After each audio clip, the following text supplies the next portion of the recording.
আজকের ভিডিওতে আমি আপনাদেরকে দেখাবো কিভাবে ডাচ বাংলা ব্যাংকের নেক্সাস অ্যাপ ব্যবহার করে ডিপিএস অ্যাকাউন্ট খুলে নিতে পারবেন। কয়েকটি সহজ ধাপ অনুসরণ করলে আপনি আপনার মোবাইল থেকে একটি নিরাপদে ডিপিএস অ্যাকাউন্ট খুলে নিতে পারবেন। তাহলে চলুন আর দেরি না করে শুরু করি আজকের ভিডিও।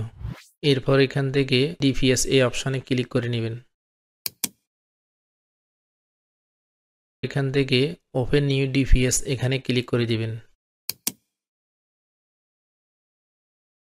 তারপর এখান থেকে সিলেক্ট অ্যাকাউন্ট ক্লিক করে নিব। এরপর আপনার অ্যাকাউন্ট নাম্বার সিলেক্ট করে নেবেন। এরপর ডিপোজিট প্রোডাক্ট এখানে ক্লিক করে দিব। এখান থেকে ডিপোজিট প্লাস সেমিট 8 বছর, 5 বছর, 3 বছর এবং 10 বছর আছে। আমি 5 বছরে সিলেক্ট করে দিলাম।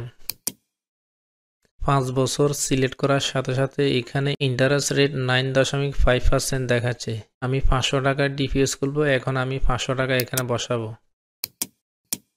500 টাকা বসানোর পরে এরপর ক্যালকুলেট ম্যাচুরিটি অ্যামাউন্ট এখানে ক্লিক করে দিব।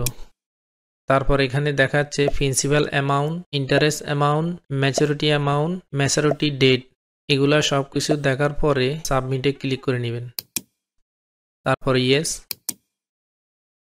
এরপর আপনার মোবাইলে একটা ওটিপি আসবে, ওটিপিটা এখানে বসাতে হবে।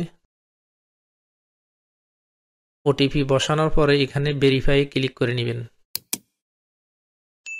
Your DPS account opening is successful, অর্থাৎ আমার ডিপিএস অ্যাকাউন্ট ওপেন হয়ে গেছে। এরপর ব্যাগে ক্লিক করে দিব। ব্যাগে ক্লিক করার পরে এরপর মাই ডিপিএস এখানে একবার ক্লিক করে দিব। ডিপিএসটা করার সাথে সাথে এখানে আমার সকল ইনফরমেশন দেওয়া হলো। তো বন্ধুরা, এভাবে খুব সহজে ডাচ বাংলা ব্যাংকের নেক্সাস পে অ্যাপের মাধ্যমে ডিপিএস অ্যাকাউন্ট খুলতে পারবেন। আজকের মতো এখানেই শেষ করছি। সবাই ভালো থাকবেন, সুস্থ থাকবেন। আল্লাহ হাফেজ।